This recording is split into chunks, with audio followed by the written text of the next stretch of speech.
Simon MAUDE Last updated 1347, September 26, 2017. New Zealand Refining says the costs of fixing the broken pipeline are expected to be less than first feared. 3 more Auckland airport flights have been cancelled as jet fuel supplies play catch-up. Despite the resumption of jet fuel supplies from Refinery NZ's Marsden Point via its underground pipeline to Auckland's Wiri terminus, airline fuel allocations are still only at 80% of normal.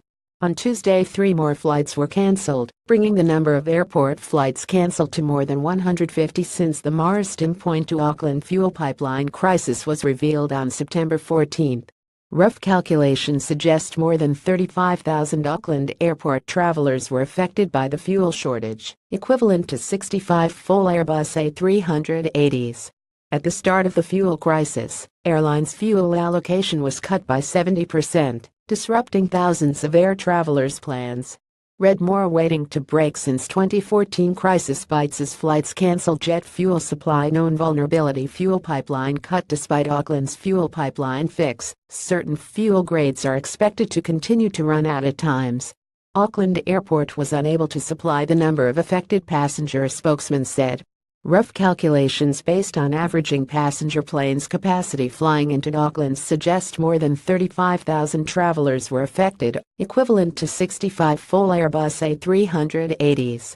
For a time, some Auckland petrol stations also ran out of 95-octane fuel. New Zealand oil industry spokesman Andrew McNaught cautioned some stations may still continue to run out of some fuel grades this week. Infrastructure New Zealand Chief Executive Stephen Selwood said the pipeline break, including airport cancellations, would probably cost tens of millions of dollars. On Sunday, more than 7 million liters of jet fuel was piped, resulting in fuel allocations returning to 80% of normal on Monday. But Refinery New Zealand spokesman Greg McNeil said, although the pipeline's flow rate is being picked up to 80% of capacity tonight, it won't return to 100% capacity until the start of next year. Tankers will continue to supplement supply to Auckland, and investigations also continue into converting Wynyard Wharf tanks into fuel storage tanks. Now running at 80% capacity, Refinery NZ's repaired pipeline isn't expected to return to full capacity until 2018. Infrastructure New Zealand Chief Executive Stephen Selwood said the pipeline rupture would probably cost the economy tens of millions of dollars.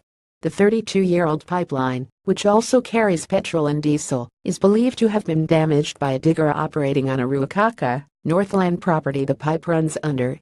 Fines up to $600,000. Northland Regional Council is investigating who is responsible for the more than 70,000-liter jet fuel leak that leached into Ruakaka, Northland land.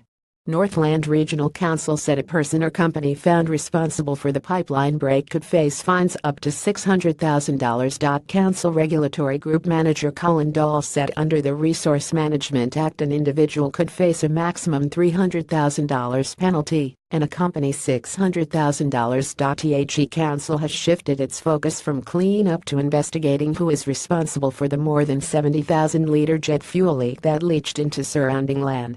Northland Regional Council's Colin Dahl is very interested in forensic examination findings from the broken pipe removed showing apparent digger blade scoring.